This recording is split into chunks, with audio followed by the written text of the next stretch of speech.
everyone! Hello, universe. It's noon here in the Catskills. We can hear Hence the lunch break siren, which occurs every day at noon. from the firehouse. Also occurs at 6, let you know time to stop working. And we are so excited today to have our dear friend and our newest board member, Alicia, joining us. There she is. And the magic happens, the Instagram magic. For it. Live. Here it is. Alicia. I'm better at this. 80 seconds. Yeah, there we are. How are you? I'm okay. It's a little crazy because our kitchen is still getting redone. So we're like bouncing back and forth between places. Nice. So exciting. But it's also like we feel kind of displaced. So I'm like in my bedroom right now. Yes. But it's so good to see your faces. Good to see you. We're twinning and Pink United me Listen. home today. I was like, what's better than like a little crop tank top for an interview? Yeah. For a little mini podcast. That's right. Give the people what they came for. Full frontal nudity. Imagine. We're not that kind of group. Yeah, no. No. Wrong organization. Well, your bedroom looks beautiful, and I'm so excited that you're having some love happening in your kitchen. Oh, it's so great to be able to cook again. I forgot how like takeout is great when you don't have to do it all the time. Yeah, it's really great. Then come like night 3, you're like, oh, there's a lot of salt. Yeah. Right? Like this, my body doesn't feel the same. What's happening? Yeah. But it's great, and we're super excited. And you know, we live right by the beach, so we get plenty of outside time. So, How is it? Is it very hot and humid where you are? We are feeling overheated, and we're feeling all that. Because we have no AC. yeah, I mean, you know, 2 or 3 summers ago, I don't think I used the AC at all. We just had the fans on and a great cross breeze.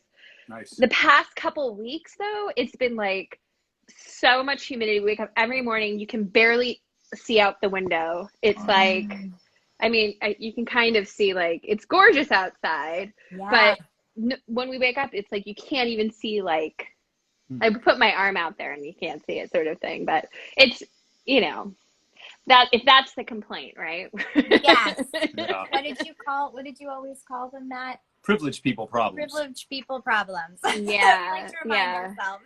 Exactly. Like being able to eat takeout food when our kitchen's being redone, stuff like that, right? But it's also like a matter of, you know, I was kind of thinking about this as like being able to accept that I have this kind of like privilege now, you know, like being able to be like, so I just had like a therapist appointment yesterday, and I was talking about like the different people that are part of me. And I have a very strict, very strict kind of like Trunchbull. Is that the Matilda character? Yes. What? Oh, Yeah. I don't know. Like she's Trunchbull. Okay. She's like a very strict teacher. Like we do it this way or no way. And she's very, you know, and so like, I forget to like be like, no, everything's fine. The mess is fine. Like, just be like, okay, I'm safe now, and the mess is part of the process. And like, just that alone has been like such a lesson, you know, such a lesson. Because I feel like, you know, and I just sent some meditations over to Leah, and I'm like, I don't even really want to do meditations. I don't know if y'all heard them. Yes, but, I did listen. They're wonderful. But I was thinking about like what brought me like the greatest joy in like breath work and meditation and yoga. And I was like, once I figured out what was good for me and like stopped listening to what people told me to do, you know, and we've talked a lot about this, Jenny, as far as like, you know, traditional like Raja yoga versus like tantrika, and how it's like being able to like listen to what you need in that moment. It was like, who said I can pay attention to myself and like take care of myself, you know, like Audre Lorde and like radical self-care, you know. So I just felt like that's what I wanted to contribute as far as like, you know, starting to pay attention to how you feel and being able to make decisions about like the best way to support yourself, because I feel like that's what I'm working on. So that's what I can share. Speaking That's awesome. Speaking of, I knew this was going to happen. Oh, good. I was just about to do it. We got to roll back a little Wait, bit. because we were so excited to see We you. know and love you very well. How are you? So we assume the whole world also. But, tell the fans at home. And a also, little bit about you know, yourself. you are like a multifaceted, beautiful prism. Uh. So, like, please, like, there are so many aspects of you that make you precious. Yeah, So and don't. before you got to dive in, you know, I just want to throw out there on a personal level, like, Alicia has been a monumental person in my life and Yes. has caused breakthrough after breakthrough after breakthrough for me with love, compassion, and ease. Me too. And so I just want to give a personal shout out before you start to go ahead and toot your own horn a bit. But Alicia has helped me to reframe my world and has really helped us to hone in and understand what is United We Own, what are we doing, and why on earth we're doing it. So I'm like getting with that. Ooh, Matt. Ooh, I like need a second. That was, you know, hearing you say that, I'm like, that's been my journey too. You know, I like, the past few years for me have been really about like breaking down, and like, you're all about this, Matt. Like, who cares what society says? Like, how do I like live my life my way? And like, how do I live in my best life? And like, the past few years have been such an opening for that. And I feel like, you know, when I first started with United We Own, so it was, I don't know how many years, couple years? Years, yeah. A couple of years now? I want to say no way. 4 years ago now. And I did the Karma Project with the queer teens in the it's like a family, the Suffolk County family guidance center. There, I was like, I don't even remember. It's been so long. But I remember being in there and thinking, like, I don't know if I've ever been this honest with myself as I am with these kids, with these amazing, like, brilliant teenagers. Like, I just remember feeling like this is the most honest expression of myself that I've ever been. And a lot of it had to do with my queerness. A lot of it had to do with just being able to kind of be more accepting of my body type, and more accepting of like the expectations that I didn't even realize I'd internalized, right? And so being able to kind of share that with these teenagers who are kind of going through the same thing, right? We were all just like discovering who we are. And, you know, I'm a high school teacher by trade. And so for a long time, I was kind of told, don't be out, right? Because especially in the beginning, you know, there's a lot, maybe not so much in New York City, but in some states, if you're out, you can be fired. And there's a lot of like trauma around that for me, around like, you know, that kind of like self-hate. Because I thought that in order to keep my job, I had to like be and look and act a certain way. You know, in the beginning of my teaching career, I was wearing heels to work. Wow. Can you imagine me in heels? I can't even envision that, to be honest with you. Right? A 21-year-old trying to like have this kind of authority and thinking like, this is who I'm supposed to be. Yeah. And then that's the 20s though, right? It's all about pretending. Yes. That you know what you are doing and are carving your path. Totally. So yeah, so being in that, and then, you know, starting the Karma Project and just realizing like, this is the most authentic I've ever been.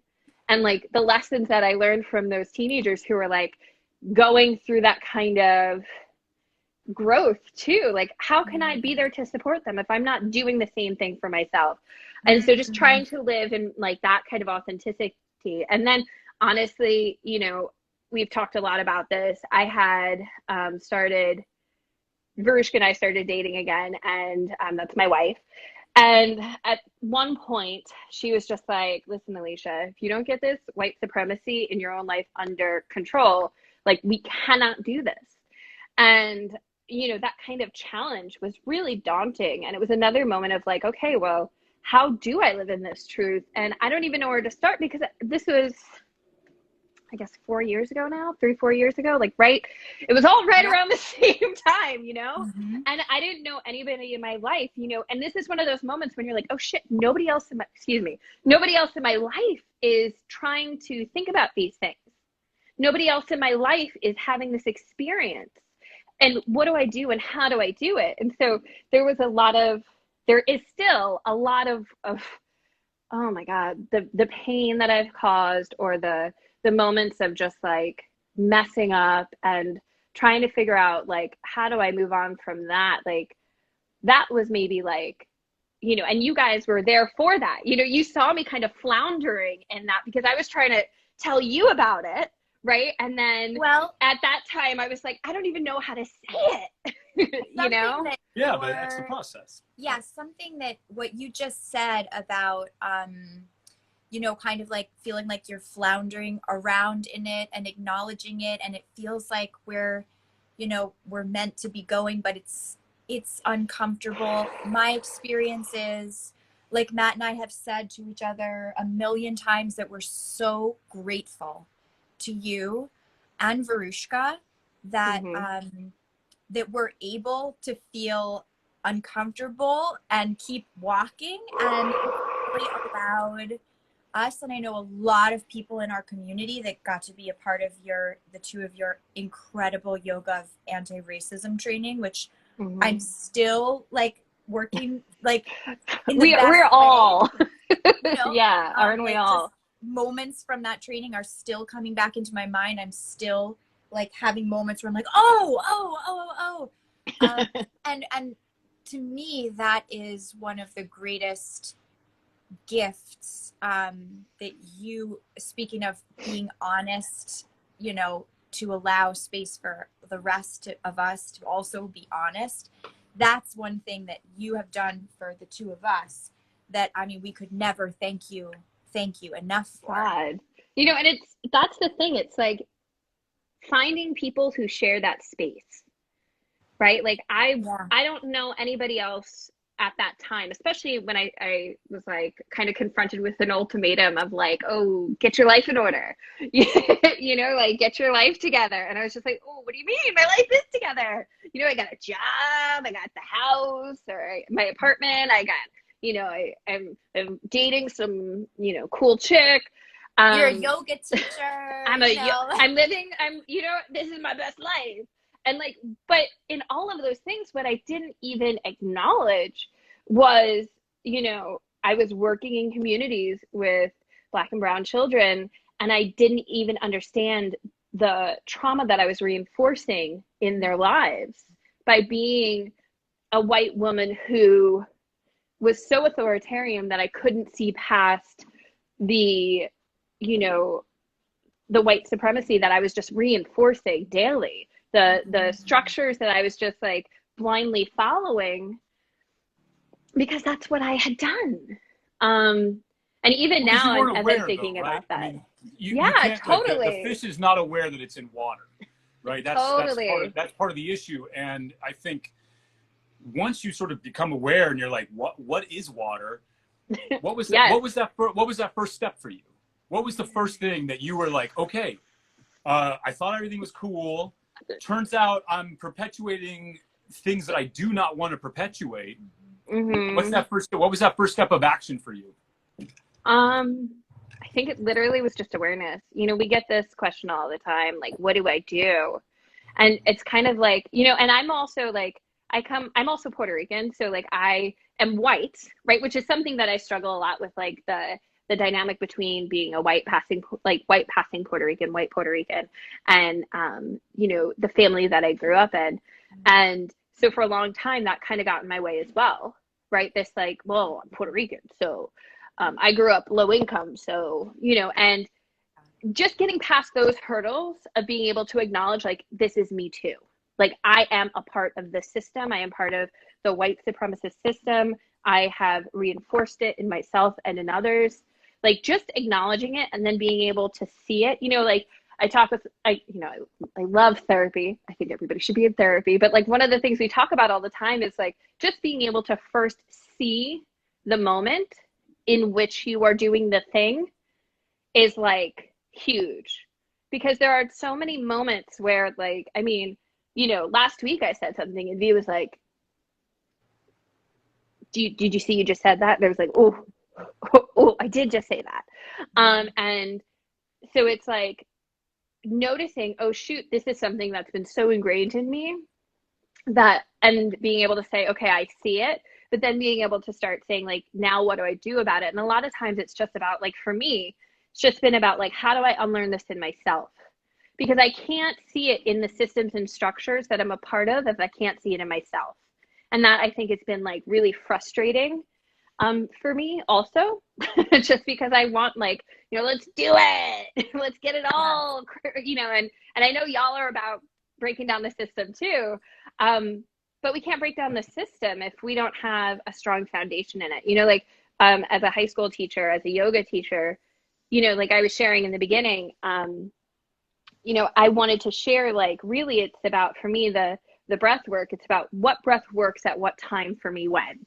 You know, like, if I am anxious, I am not doing anybody's Nadi Shodha.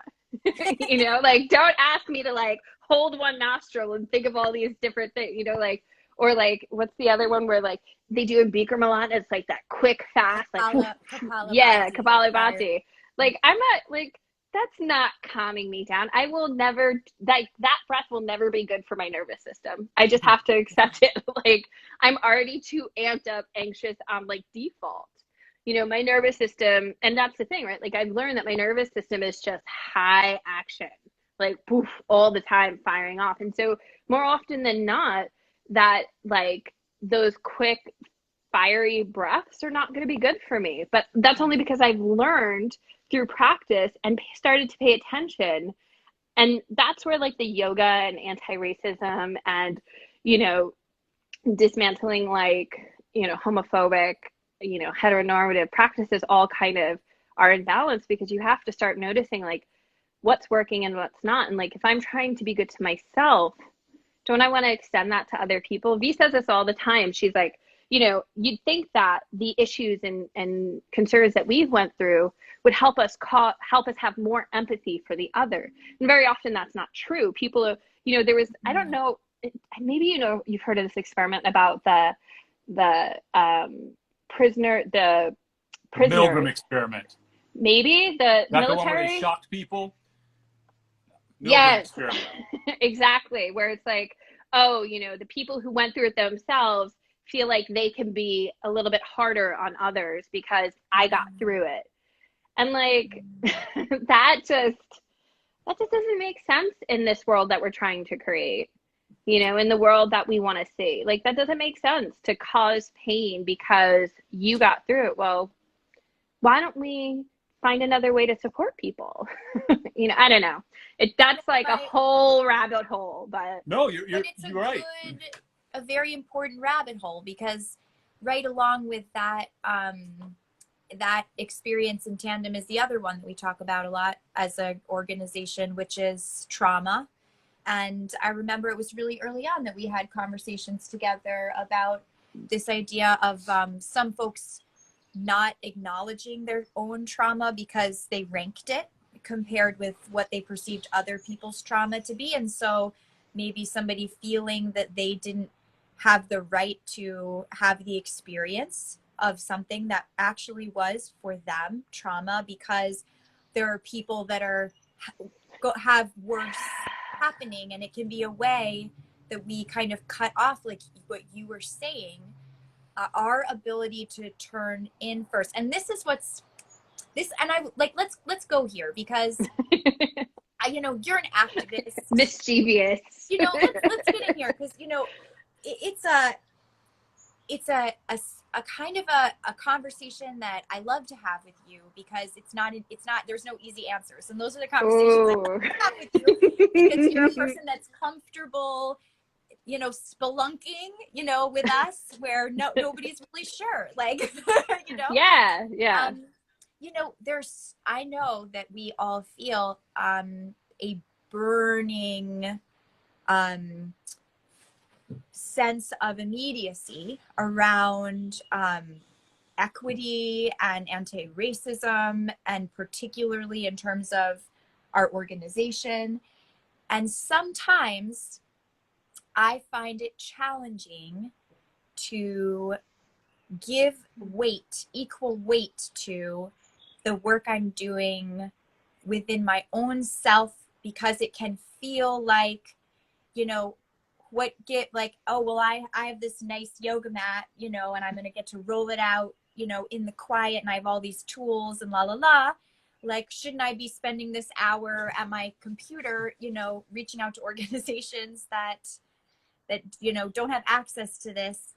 But similarly to the anti-racism conversation, when you did your training, you always brought us back to breathing and a mindful awareness, and then breathing and a mindful awareness. And I could feel that there was no way that I was going to get to the end of that hour and be able to actually move forward with that knowledge and understanding if I hadn't had that opportunity to sometimes every 3 minutes stop and breathe, have awareness. So how do you find that balance in yourself? You know, how do you, and it can be like, it's hard for me. I fully like, I don't know if I do.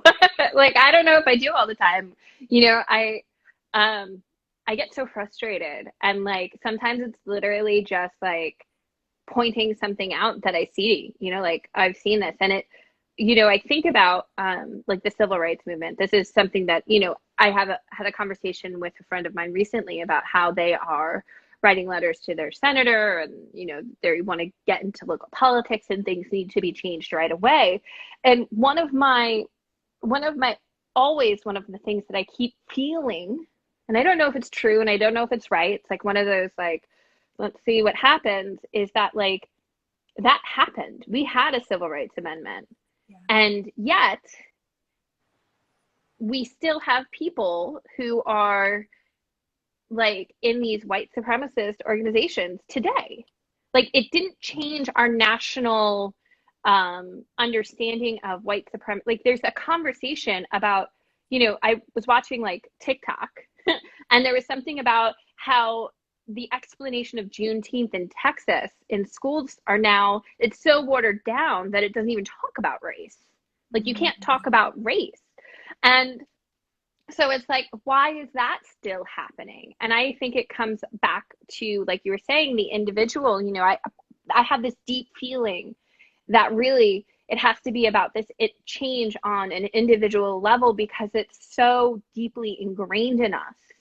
Like, we can't see all the systems that are in place in the government that are there specifically to keep down people of color, to, you know, keep a disenfranchised class of Black and brown people. Like, we can't see those things. And not just because we're not involved in the government, but because we actually can't identify them. Right? And so, like, I don't think that we're going to be able to get there until we start to kind of deconstruct, well, how does my family think about race? How do my parents joined the anti-racism conversations. I mean, I think you remember my dad on the couch. Yes.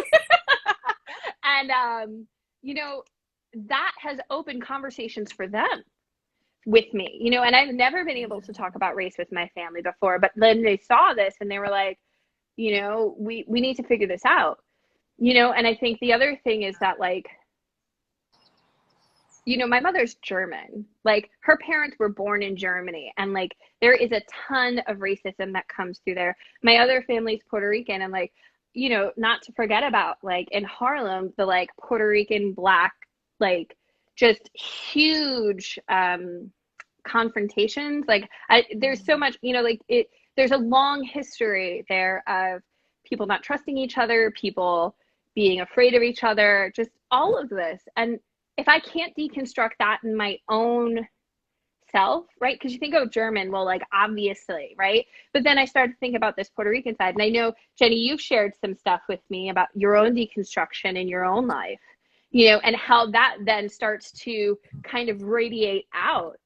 And you know, how can I can't sit here and say that I'm perfect, and I still make mistakes. I make mistakes in, you know, I'm in a leadership role in the school that I work at, and I've made some horrible mistakes there. But, you know, Matt kind of brought it up earlier, but like, how do we continue forward even when we make mistakes? Why is it so, you know, we don't want to hurt people, and we need to apologize and take ownership and then work to rectify if that's the case, if that's what's wanted in that situation, but also like, how do I keep moving forward? And that I think is a struggle for a lot of people as well. Like, how do I keep moving forward if I'm not sure, if I don't know how to? And so that's like, I don't know, there's, and maybe this, just one other thing is just like, we don't know our own traumas. And so we don't know what's going to trigger us and cause us to shut down. And that happens a lot too when we talk about white supremacy, when we talk about, systems and structures that are in place to separate and hurt people of color. And yet we don't notice that, like, why is it when we talk about this, I immediately shut down? Why do you think I'm attacking you? Oh, you didn't kill, you didn't enslave people? Then why are you so upset? Right? What is it about this statement that's attacking the innermost piece of your being that you feel like you need to get really upset right now? And the same goes for me. Like, I've had conversations, with V where she's like, you're getting defensive. And I'm like, no, I'm not being defensive. And I'm totally being defensive. And like, I have to like take a moment to be like, okay, what is it about this conversation that's causing me to like question my sense of self? Well, because you're tapping into their beliefs, right? That's always been the obvious one for me. Once I get upset, I'm no longer dealing in facts. You have hit on an emotion that is changing my narrative, my viewpoint of the world. And my viewpoint of the world is that I'm not a bad person. I haven't done bad things. I'm not a racist. And so when there's that feeling, I think it starts to feel emotional. And then that's when the reaction starts to that's what I find in myself. When you're hitting my belief, not a fact. And my belief, it's not backed up. My beliefs are not backed up by fact. You know what I mean? Like, they're just reinforced. Let's just be clear with that. Which is why you believe them. That's been my experience, right? When you tap that emotional thing, and it also comes from the way you do it, because I've known you now for 4 or 5 years, and the ease and the confidence and strength that you speak with about white supremacy, and the reason it comes so true is because it's coming from like a real deep place of knowledge. And I feel like when you first get onto anything, like environmental things were a big thing for me, and I would get on this cause, I'd be like, why don't you you see the plastic? God, we're gonna die. And people just don't react to that. But when you can be cool and talk with like really clearly about like, well, this is what it is, and this is what I'm talking about when I'm talking about intrinsic layers of white supremacy, and these are things, then you're causing people to have to use their brain as opposed to react. And I think that's something that you and V are both do very, very well, because you've been able to highlight to me things that I was reinforcing, white supremacy and things like that, without having to make me feel bad about being a white person. Because there's nothing I can do about that. Like, I'm a white male, I'm heterosexual, I got all the lucky cards, so to speak, in that way. And like, but the reason I think there's been such massive change that you've been able to create is because it's like, yeah, this is who you are, and what are you going to do about it? Like, what are you going to do? And you don't need to feel bad unless you don't do anything. Yeah. And then yeah, you should probably feel bad. You know what I'm saying? Like, yeah, I'm kind of rambling here at the end, but my point basically is like, you're tapping it. Go ahead. No, I was just saying, like, that I'm also like a quick to anger kind of person. Like, I can be biting. And, I think that is something that like has been something that I've had to work on just as an individual. I think that like, there's times when, in the past I've said things and I didn't even realize they were biting, and I think that's something you're also kind of getting at, is that like how we interact, like language is painful and violent. And, it can be just really angry, like, and just the words we use, like thinking about a yoga class, like, I remember my yoga teacher training, they were like, just tell people what you want them to do. Move your hand here, put your hand there. And I'm like, now that we've had this whole conversation, you're like, but I want to be trauma informed. I want to give people choices. I want them to feel like they have an option not to do something, And I think that's that's a different way to look at it. You know, I think there are people who want to be told what to do effectively. But I also think that like there's something to be said about getting choices and learning how many choices do we get in this world and how can we use them best, you know? So I wanted to talk with you. This is a perfect set because I also really wanted to talk with you a little bit about you know, this exact conversation. And I know that so also linked in our bio are those beautiful practices, voice practices Alicia recorded, but also Alicia's recorded some awesome body practices when we did a whole bunch of them a few years back. And one of them is Yoga for Abundant Bodies, which I love.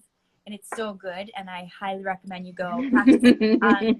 It's a conversation that I really enjoyed having with you because similarly to the discussion that we've been having about anti-racism, you were one of the first people I ever met that felt, I don't know if you felt comfortable, but you made me feel comfortable talking about things such as, I can't do that shape. My boobs do not my boobs are in the way. Like, and we would talk about like how, you know, you'd say like, I went to this class of this amazing yoga teacher and, I couldn't, you know, I had to like pretty much come up with my own thing because, No, she froze. we have a spinning wheel of death. Spinning wheel. Oh, there you are. Yes. Hey, my phone started dying. My phone started dying. Oh, no worries. Sorry. Okay. Are you plugged? I'm not. Okay. Just All right, Look, friends. all right. Relax. We love looking at your bedroom. This is live on Instagram, not NBC. It's fun. It's okay. We have All a right. neighbor across the street who's never here, and he came He's this never morning here. just so he could ride four-wheelers around during our interview. He does two things. He rides motorcycles and shoots guns. So hopefully that's not That's all he's gonna do now. But fair warning, trauma informed. Fair warning, that might happen. I don't know. Yeah. so yeah. we All were right. So what talking were we talking about? We were talking about how you were one of the first people, really the first person that I ever got to engage in conversation about different body shapes and how your experience inside a guided asana class was something that was very foreign to me just because I happened to be in this like standard yoga body. Right. And I remember us talking about how you had gone to the class of a very well-known yoga teacher and had to pretty much just kind of like create your own class because there was nothing that they offered that really suited your body. And then they were annoyed by it. No. And then I remember you sharing this something along the lines of like, it was almost like they were just like looking through you, like you weren't really there because it would have been ruined their mojo to offer perhaps modifications. I don't know. You know what can we learn? What can we learn about this experience? You know, because you just said something about like some people want to be told what to do, but like maybe there's an exploration of like how much choice, is there? What is your experience about being a shape that we aren't taught to share yoga to in standard yoga schools? And how They're can in the we... kitchen. Hi, Sorry, B. Bruce. Say hi to everybody, baby. Come on, B. Hi. She's going to get our lunch. It was a whole fiasco. So I think there's a couple of things I hear that like kind of like resonated with me. One of them is this idea of choice and this idea of like offering options. I think that that's such a foreign idea for a lot of us because there's a lot of very prescribed paths we're supposed to be on if we want to get to a certain place, right? Like if I want to be successful, I have to do this, this, and this. There's all these like memes and people who will tell you how to live your life, right? Because I never had a lot of practice listening to myself. Right. I never had a lot of practice saying like, this works for my body. This works for my breath. This, I think that's something that other people may also kind of have, right? This idea of like, well, I don't know what feels right in my breath, in my body, in my experiences with other people because I don't have practice trying it out. I don't have practice being okay with like saying this doesn't work for me because that person said that's supposed to work.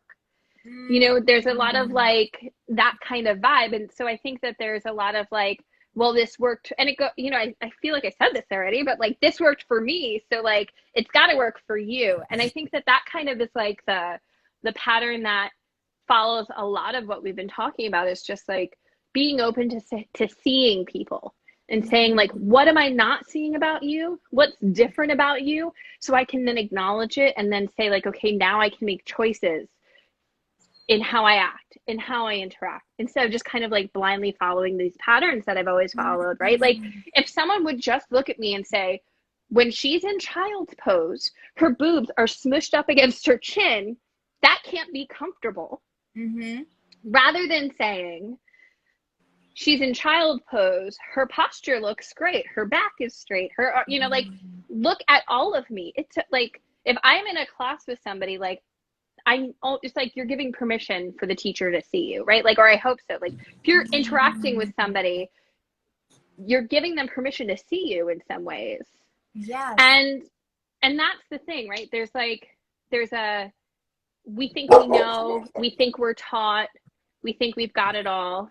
Little baby in the background. Luna. No, it's always some baby here. So yeah, I mean, there's like that sense of like, it's okay not to know. Like, you don't need to know everything about me. Ask me, why is it that we all have to be silent in a yoga class? Yes. Yes. Why do we have to be silent? I don't know what the hell you're doing in the front of the room. Why can't I be like, hey? Yeah. You know, am I really distracting the person next to me? I don't know, but I'm like here with my boobs in my neck and I can't breathe. Somebody help me. I know. I think I can talk about this though, thanks to your training. You know, like a surface culture moment. It's a white surface culture moment, which I also was like, because in Karma Project classes with United We Own, we are talking all the time. We are like, everybody in the room has equal value. If you have a question and offering, and then those are the best. Those are the best classes when people are talking. Yeah. And so, you know, being able to identify, you know, and that's another thing that was a really big aha moment for me, was just a simple thing like in almost every 200-hour yoga school that's, you know, captained by a team of white teachers, you know, we're just passing down this expectation of behavior that's attached to our culture. And it was such a moment for me because most of the communities that we serve as United We Own are Black and brown. And I'm grateful because I feel that those communities actually taught me how to be in a group space in a yoga context, because it certainly wasn't my idea. I went into, you know, Mercy First or Mama's house, and I remember the first few weeks, I would go home to Matt and say like, whoa, what am I doing? I don't know what I'm doing. And it really was because I would say like, oh, let's do this. How does this feel? And they would speak to me about it, you know? They would like tell me, and then I would ask them more, and then they'd ask me a question. I talked to them about it, and it was an experience I had just never had. And it took me and now we teach in our United We Own training how important that is to not, you know. They're not rhetorical questions. Silence people. Yeah, I mean, it's a form of capitalism, right? Because we want to be able to like replicate yoga classes in this like commerce way, you know? So like we're this like, you know, sage on the stage. I know it's right. You don't, you know, all of these things. And then like yoga, whatever the heck we want to call it. And then we like perpetuate that when we go in, you know, and then here we are, these, you know, white women in front of, you know, people of color. And are we listening? Or are we just like, you know, there's so many like nonprofits that are like these white women just like, oh, this community needs that. And like, how do you know? How do you know what this community needs? Help, right? They always need help. Yeah. I mean, like, listen, I would love for people to start looking for, you know, nonprofit organizations that are already happening and already led by people of the community. Yes. I mean, I know that like Tamika's doing some great stuff with seniors and like how can you support them? You know, how can you support people already in the community who are part of the community that know what they need? And I think that that's like, you know, that's something that's missing. And I think that that's something we've talked a lot about at United We Own, is how do we listen better to communities we're serving instead of just making this like blanket assumption. And I think like we've come a long way. And I think that like, you know, we've talked about it, you know, having the board really go through and kind of deconstructing their own stuff and start to unpack that and really make that a part of who we are. Because honestly, like, how can we say that we are serving people or, you know, listening to people if we haven't really unpacked the things that stop us from listening, that shut us down? Yeah. You know, and I feel like that's big. I'll never forget the moment we were at our house and we were sitting talking, and you said something to me along like, well, what you're doing here is you're creating a nonprofit that serves that for people of color. And I thought, what are you talking about? This is two white people. How can we possibly do that? And then it was later on, because I really like, I rejected the concept mostly because it's like, haven't we done enough? Like, haven't the white men done enough? That now, like, I'm creating this nonprofit for people of color as if like they can't do this on their own. Like, it really landed in a way for me that I didn't come back to it until I was at the Yoga for Anti-Racism training, in which you said, sometimes the best way that you can step up is to step back. Yes. And that was a really big moment for me where I thought, that is a way that I can help to create a nonprofit that will serve people of color as a white man, which is to do what I can do and also step back and listen to what in fact they would like. What does your community want? Because I don't know. And it was a really big moment for me to realize, like, I have no idea. And the only way I'm going to know is to ask, listen, do not say something along the lines of yes, but, and just listen and realize that I did not know. And then when I did that, like, it was amazing, but we had lots of people come forward and be like, I'll tell you. And then we were able to start to move in that direction, you know? But and it was such a great concept for me that, like, I don't need to be like posting on my thing, look at what this is, and just step up and let the people who really are experiencing this understand it on a soul level and support what they need to say. So I didn't mean to really rant there, but you changed my world when you told me that I could step up and be of service by stepping back and shutting up. And it blew my mind. And suddenly I think I was of service to communities that I was hoping to be of service to. Yeah. And I think what you're acknowledging is that, like, we don't know everything and we don't have the answers. And, you know, I think for a long time, you know, people who look and sound like us have kind of said we know the answer because we're in power. So of course we know the answer, but we're taught that we know it. Right. Totally. And I think that that's like, you know, that's also something that I think a lot of white people can do, like figure out how the heck you can step back and let someone else be in power. You know, like there was, you know, we went through this conversation when we started the Yoga of Anti-Racism training, and we talked about what it's going to look like and how it's going to be. And, you know, we had the conversation with members in United We Own who were saying, like, this is for white people. This is not for people of color. This is not for Black people. We don't need to do any more work as a community. Like, this is your work.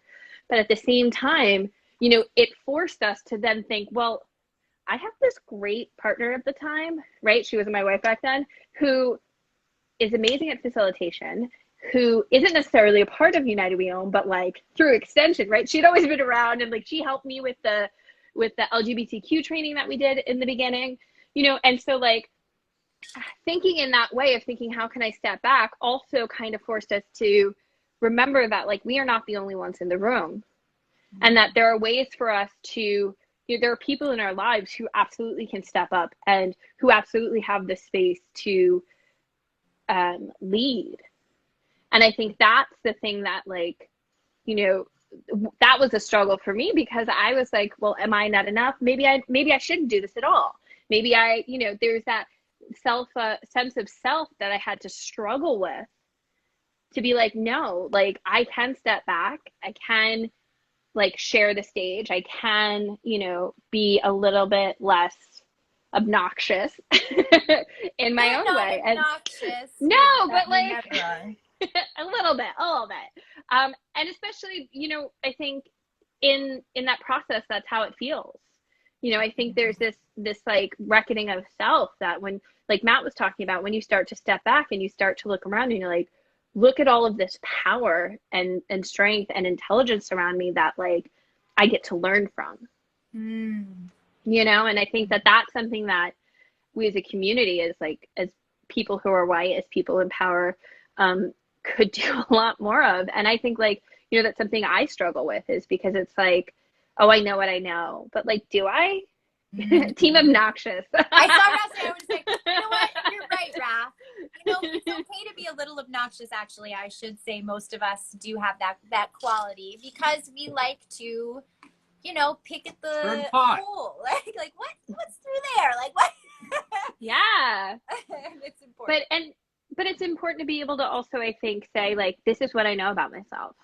This is what I know that my default is to get defensive, because I'm worried about my sense of worth and my sense of self that's deeply rooted in a classist structure, that's deeply rooted in a racist structure, at least, like I think the kind of mantra of like the white working class is, well, at least I'm better than those people. And who are those people, right? Who are they naming? And so there's that whole system I have to like look at and be like, how do I maintain my sense of self without tying it to being better than someone? And to me, like, that's a very interesting conversation for those of us that feel that we're practicing yoga, because something I struggle with a lot. These are all like, we could have this, like if Farushka and Alicia and Matt and I would actually get it together to like put our laptops on our dinner tables, like this is what it would sound like. Or you could just come up for dinner. That would be a lot better, like actually. Too. We're waiting for the invitation all summer. The invitation is extended. Done. Yes. So like those of us that feel we're practicing yoga, there is a very openly stated understanding that there is no hierarchy between humans and humans that look differently, or humans and animals, or humans and plants, or animals and plants, that everything is manifest out of the same source. And but something that I've been feeling a lot this year since the anti-racism training is that it's like you have to hold both things in your hand. So I can hold in this hand that I, in earnest, do continue to practice moving closer to that acknowledgement that I, as Jenny, don't feel superior to my chickens out there, or somebody I might meet that might be a different descent. But what I see happening a lot is that being used as a reason not to hold in my other hand, and many of us to hold in our other hand, the acknowledgement that we are all living in a cultural system, and that, as you said, we do have to become wise about what the reality of that is. And it doesn't mean that you're not practicing yoga and that you aren't working on earnestly feeling that, if you also say, and I live in the United States, and would you call that spiritual bypassing, or do I have the wrong word for that? I think of like, I just completely like got lost for a second, because I keep thinking about, I forget the name of the book, but it talks about how the understanding of yoga by the Western world was always a tool of colonization. Say it again. From the beginning. So the unearthing by the Western world of yoga was a tool of colonization in India. It was go a more into that. businessman. Go more into that. There was a businessman who was like, I need you, little peon, to go to India and find out about their cultural system so I can do business with them. And so yoga was kind of first unearthed in that means. And so for me, I'm going to find the book. I have it somewhere around here. Alicia has the best books. But like that to me is like, you know, like, hello, you know, and it kind of starts to tell me as like, I mean, America is a colonized country. And like, I think a lot of our systems and structures start and stop there. Right. And so to think even yoga at one point was a tool of colonization and used in that way, like how else can it be twisted? And so what I hear is this like, okay, we are all the same. And like, you know, there's a lot of that color blindness, right? This idea that like, oh, we're all the same. So I don't need to think about our differences. And that is really difficult to hold when you're also saying, yeah, but we're also really all different. Like if we're trauma informed, we acknowledge the fact that we're different. If we're anti-racist, we acknowledge that we're different. We acknowledge that things that are important to me may have a different weight for you, and things that are going to make me upset, or things that, like, for a long time, I didn't think about what I said at all. You know, I just said stuff because I'm like, nobody, but at the same time, nobody understood me. Like, because I would just say whatever came to my mind. And what I didn't realize was like, that in itself was an abuse of power, right? Because I had gotten so comfortable not thinking about how other people were going to respond that like, I was just like, oh, no, I didn't mean it that way. Right. And so like, there's that, like, I feel like what you're talking about, Jody, just is like, you know, there's like, I feel like there's 8 minutes left and you just dropped a bomb because there's not 8 minutes left. No, and we're going to do part 2, part 3, part 4. None of these have been able to end at an hour. Like, it's always something like, and next time. Yeah. But I think that's like, you know, that's the thing, right? Like, if we don't know that yoga in the Western world was first used as a colonizing instrument, how can we then have the frame of saying, well, how else has it been twisted? You know, there was during Women's History Month, there was this whole thing about Indra Devi and how, you know, she was really like, what was she really? You know, was she really just the first person to bring it to the West, or was she another like cog in the, you know, in the money wheel? You know, and you know how yoga has transformed from being this spiritual practice to an athletic practice. And like, you know, that idea of like, well, who really has the ability to practice yoga and be deeply, you know, engaged? Like, how many people have converted into like, you know, Hinduism, or, you know, all of these things are just giant looming questions over the yoga industry. And I think, you know, I always go back to the Yoga's Dead podcast, you know, like that just was like a great woke calisthenics. It was a great like woke calisthenics. Awesome. I mean, or the exact opposite, right? Like yeah. So yeah, there's so many questions I still have, and I feel like there's so many answers I don't have. And that also is like, that's one of those moments like you can get deeply overwhelmed and feel like, you know, are we good enough for this work? Can I get this work done? And in those moments, it's like, well, what am I doing in myself? How am I continuing to develop? How am I continuing to change? And like right now, my work is figuring out how to stay centered in the chaos of my home. Because if I'm not centered, like, you know, like my home getting redone has thrown me so off balance. But then like, am I as aware, as present as I can be in conversations with other people? But if I'm not noticing that, how can I then work on my anti-racist practices? How can I then acknowledge and deconstruct and reimagine what it means to be an Alicia in the world, right? And so there's that too, right? Like there's that balance of like being a whole Alicia too. So you know, and that's where it's like anti-racism yoga, you know, deconstructing all of that, it's all the same. You know, it's all just like, it's all finding the history, finding the name, for me, that's helpful, right? Like knowing the history of like colonization and of slavery in America, it's important because that helps me understand, well, okay, well, the North was benefiting from slavery. The North was, there were insurance companies who would insure slaves and then make money off of them in the North. So like, it's the North isn't free from chaos and, hey baby, no, you're good. I'm sure Come that they're on like, in. Tell her, come on over. Come on, join in. Join the combo. she can't.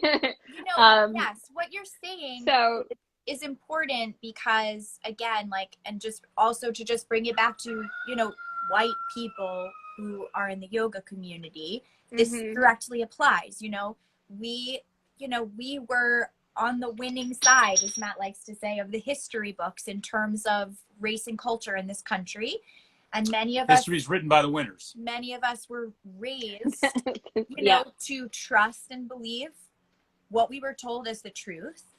And I can just say personally for me, Matt was the first person I ever met who would be like, oh yeah, well, do you know about this thing that happened here and this thing happened here? And I'd be like, what are you talking about? And now, belief system, challenge your belief system. Yes, right. Yes, over and over. But now I can say after a few years of being married to this joker, I'm able to, with great ease, hear you or Varushka share information with me that I never learned about and be like, well, the freaking course I never learned about that. So how can we ask ourselves to be curious if we care enough to be curious about what has really happened and how we really arrived here is just as important as being able to cue the footing in Warrior 2, if not more, if you ask me, because after teaching asana for, how long has it been? Almost 20 years? More than that. I have not seen very many people injured in my yoga class. And I've taught hot studios and all that. Like, I actually don't remember anybody being injured in my yoga class physically, but in retrospect, I'm sure a lot of injury was done based upon things that I said and wasn't aware of. Isn't there like a common shoulder injury that happens from doing like chaturanga wrong all the time over and over again? Rotator. Yes. And I was thinking about that the other day. I'm like, that is like, the same thing that happens when like queer people deny their queerness in their childhood or like don't know that they're queer and like they just constantly are pushing down and pushing away and they don't even realize they're causing their own trauma. And like, this is also like how we're causing trauma to Black people in America. There are things that we're doing we don't even know we're doing, and we'll continue. And like, there's just, oh God, there's so much, and it's so much to dig through, and it's so much to think about. And I think that like I am always grateful for people who are willing to share their experience and time with me.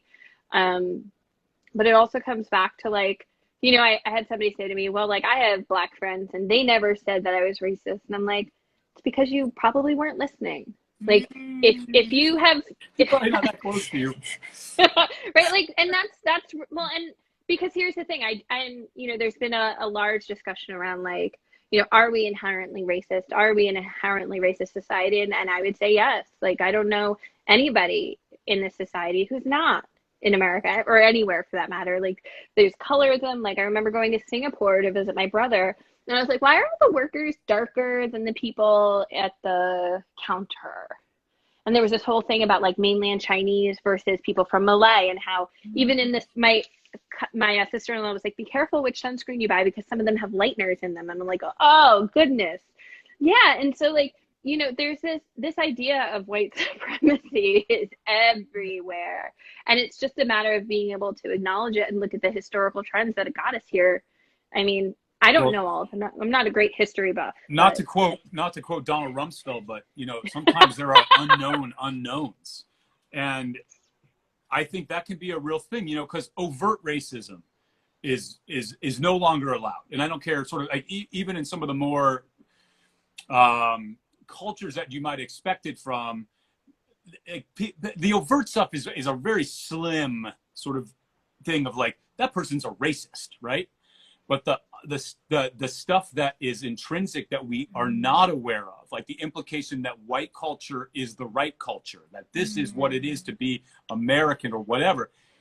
It's that kind of stuff that I feel like that's harder. It is, because sometimes you don't even know, and it kind of goes back to me, like, if you don't know that you don't know it, you can't be aware of something that you're not even aware that you know. Do you know what I'm saying? Yeah, that? I mean, I would even push back as much to say that there are still people who are overtly racist. Of course there are. And like when I was growing up, at least you can name that. Yeah. What's that? At least you I didn't hear you. At least you can name that easily. There's like a very specific, like, this is obviously racist. That's what you're saying, yeah? And that like this kind of systemic, embedded, internal stuff is the more difficult kind of like unearthing. Absolutely. Because including Confederate flags. Is this what we're talking about? Like driving down a main street. Yes. We recently drove down a main street of the town where my mother grew up.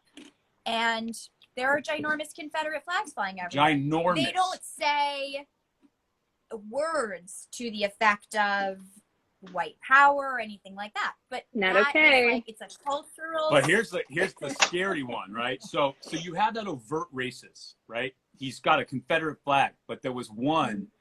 I've never been so bothered by something. I'm getting irked thinking about it. It was an American flag with a fist pulling up the American flag. And under the American flag was a Confederate flag. And that one was like, oh my God. Never seen that before. I'd never seen it before. And it just took it to a whole new level, and like a deeper level, like what you're talking about, of this sort of subtle racism. It ain't so subtle. Well, and that's, I mean, really the Confederate flag is underneath the American flag, right? Like that's the rub. Right. So maybe that's really, it's actually the most accurate of marketing for the Confederate. Right, because really, I mean, how far have we gotten from, the colonies? The 13 stars are really just about slavery. I mean, every single, it's crazy. I'm like, yeah, Matt, you got me. You got me. I was like, whew, how did I get here? I feel, this is the moment where you feel your body like responding. And I'm just like, I don't even know what to do about this, because it's so like, it's overwhelming. This is the stuff that gets overwhelming. I'm like, okay, just breathe. But this is what you do so well. I mean, this is what you're able to do, and this is what the tools are for. And funny breath. Thank you, Kristen. Yes, let's all do some funny breaths. But I think it's wonderful, because I think so much of it we don't acknowledge. We don't acknowledge all of those things coming up, and so they stay there. They stay under the surface, because it's that. I just want to touch it, because we talked about it briefly. And it was that sort of gloss, that spiritual gloss that we're able to put on it. And if I on this one say, we're all equal and we're all one and we all come from the same source, then it allows me to gloss over all of the other things I do, because I am a good person and I love everyone equally.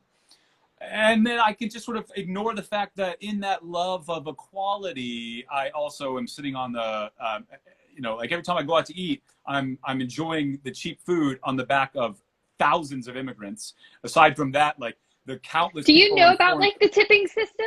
Do you know how the tipping system started? No. The tipping system started when slaves were freed in the South, and they still needed porters to work on the trains, and they got around paying them wages by saying they'll be tipped.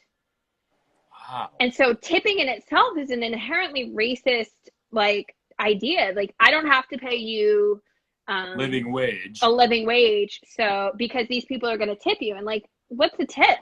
And traditionally, historically, when you look at who has worked in the back of house versus the front of house, and like for a long time, front of houses like servers and hostesses, like for a long time it was people of color who were just silently working, and like now it's it's changed even more. It was a Sporkful podcast, actually. I don't know if you knew the podcast, but they were talking about how there are a lot of restaurants now that are even getting rid of tipping, because they're like, it's based on the back of a way around paying people after slavery ended, right? Like, that's a whole nother thing. So sorry, just random. No, I don't know where that random nugget No, came from. these are the little things that spark it, you know? I mean, that's the whole fun of this. If we had a prescribed pattern and we had a series of questions for you, we would have never gone anywhere. So, like, those are those moments, right, that you walk away with and you're like, holy shit,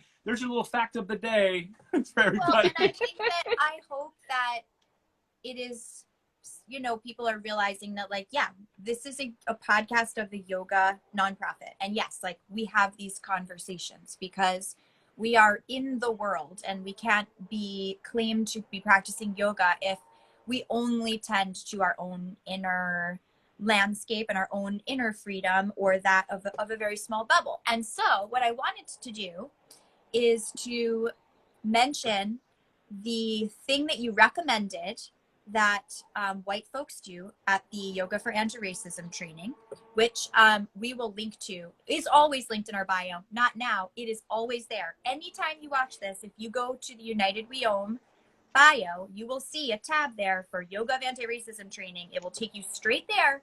It's 4 hours. You can do it in 4 sections. It's absolutely free. So then you can ask yourself a year from now why you haven't done it yet. But you recommended putting people of color and Black people as figures that we can learn from. And the easiest way that I found to do that immediately was to go on Instagram and follow many Black yoga teachers. And at first I was shocked. I didn't even know where to begin. And now I feel like on my personal account, I repost. That's mostly who I repost. And now I can say that I have teachers and I learned so much from many Black yoga teachers that I never would have been in that intersection with. And they're not my peers. I'm learning from them. They're my teachers. I recommend everybody go ahead and do that. And the other, and books. That was the other. And beautiful Adriana just recommended My Grandmother's Hands. That book's a little, you know, it's a good book because it connects historical generational trauma, but there's nobody perfect. There are some concerns I had when I was reading that book, and I would love to talk to Adriana about it because I know she probably picked them up too, and I think that that's such a good, like The Sum of Us. I don't know if you've read that, Matt, you'd be super interested in it. Talks about how, like, we've kind of like shot ourselves off at the foot rather than support people of color. Like, talks about how in the 50s and 60s there was a whole she uses this first analogy of like there was this whole like infrastructure kind of like community thing where people would build like these grand luxurious pools for communities, and rather than integrate, they filled them up and covered them over. And so there's this whole like this idea that like if we're supporting all of the communities, we're actually bringing us all up. So just as a side note, is there anything oh my God, else? there's so many things. It depends on what you're interested in, right? Like there's so many. I think, you know, the Layla Saad book is a great place to start. I think, you know, thinking about The Sum of Us. I'm like I don't know why I can't think off the top of my head. I know Kristen's on the book. Kristen's done a bunch of the book clubs with me, and now I can't think of them. So I will put them out there at some point with you. I'll send them to you. We will make an Instagram post of my head just like put them all in a swipey swipe on an Instagram post. So don't worry about that. Anything Audre Lorde, anything just so many good things. All right, yes. And I will find that book about the history of yoga in America that shows how like it's a tool of colonization. I'm super curious about that because I've been reading a lot. You know, people have been getting very upset, and I've been just sort of sitting back and reading and absorbing it in a little bit. So I would love to see something that is a little bit more fact-based and get a chance to read that. That'd be super cool. It's like it's very like historically dry, but it's also like you said, it's just super fact-based. So and Kristen was saying the Netflix series Amend is actually really interested. That was one of the things we did on we have like a little monthly book club anybody's interested in joining, Where can they find you? Send a DM. Where can they find you? I'm Little City Alicia on Instagram, and you can just DM me, and we'll go from there. Yeah, it's I don't know how to feel right now, y'all. This is like we, you know, you two have just been so supportive, and like there have been so many ways in which you've just trusted me to grow and allowed for growth and allowed me to kind of flounder and not know. And even in this conversation, I felt myself circling ideas and like getting kind of lost, but coming back, and just like the two of you have just really been there for this process for me. So I really appreciate that. And like, you know, I think United We Om has definitely been one of those places that's allowed me, it's not always to be perfect, to experiment and to try. And I think that that's just like, that's the lesson, right? Like to not always be perfect, and to be okay with apologizing, and to be okay with like, this isn't okay. How can we change it? Mm-hmm. And I just feel like that kind of atmosphere is not everywhere. Mm-hmm. And that kind of atmosphere is really needed. So thank you. Well, thank you. I'm excited that the next time we will probably see your face on a screen will be the first meeting of United We Om's new, yet to be officially titled, Equity, Diversity Committee, which Leah sent out the email. Yeah, I'm excited to see how we can start to develop that. You know, I think that that's like, that has to be a part of our process. And I think that, you know, we struggled with that a little bit because we didn't know how to start. We don't know how to start. And I think that like just having us all hands in is like where it's at, you know, like coming the way coming we to always the started table. United We Om. Just walk. Just start walking. Just take do a it. fall and trip and get back up, and don't worry about it. It's fine. It's probably fake anyway. We're all gonna die. Sorry if you need right? We're all imaginary. Whose dream am I in right now? Yeah, right? Am I in your dream or are you in mine? It's good. It all seems very real, though. It's good. It's really good. Well, you know, I thank you. It was very kind of you to say all those kind words. And, you know, we really, we take them to heart. And it was only because you taught me that perhaps I needed to step back, but because perhaps I did not have a lot to share about what it meant to be a queer woman. Turns out. But it has been a great lesson, you know, because my whole life I've always taught, like, you got something to add to that conversation. You raise your hand. You jump on in. You don't even need to raise your hand. You just shout it out. Everyone can't wait to hear what you got to say. And it's been a really great eye-opener, and it's really the big lesson for me there. You know, I've had lots of lessons like that along the way, which I didn't pay attention to, which are clear in hindsight. But you were a real catalyst for me for great change in my life, and I'm very appreciative of that. Yes. Your beautiful wife also helped to nudge me along. Yeah. I know. As she came in and out, she's like, "Oh, you moved?" She didn't think I moved over here, so she was like coming in to get something. I'm like, "Hey." So that was you can go back the lady behind the lady, the IGTV basically, and watch the conversation we had with Alicia's wife, Farushka, who is a board advisor, which was and a profound thinker. Also completely mind-blowing. She is totally mind-blowing, and like I feel like she's like the one up like floating around in the sky seeing it all, and I'm like, hey, so I'm down here on the ground. How do we connect the two things? Yeah, you need pilots and you need radio tower guys. It's all good. You need them both. She's totally the pilot. Yeah, that's such a good way to say it. Yeah. I totally encourage anybody that is watching this now or in the future to go also watch Farushka's amazing conversation. And you can find Alicia, Little City Alicia, on Instagram. And in our bio, you can, Leah's put them all up. There's so many different practices up there. There's asana practices, there's guided meditations. So pride practice. Yes. So I recommend. Her voice is so unique and honest and authentic.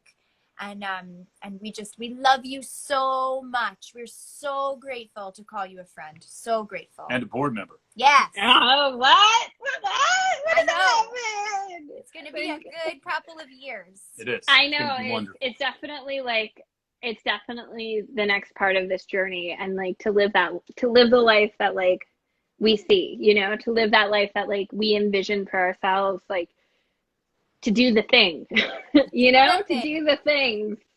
So all the all right, things, y'all. all the good things. This was great, Alicia. Yes, thank you so much. Listen, expect a text from us. We're coming up soon. Good. Beautiful. Let us know when. All right. Love you guys. All right. Goodbye, beautiful Thank human. you, Talk to you soon. everybody that joined us. Bye. And Thank everybody you. that's Oh my God. Thank you, everybody. So many Yes. good. Everybody just had such good things to say. So thank you. All right. We'll All see you right. on the flip side. Love you guys. Love Bye, you. everyone. Bye. Bye, guys.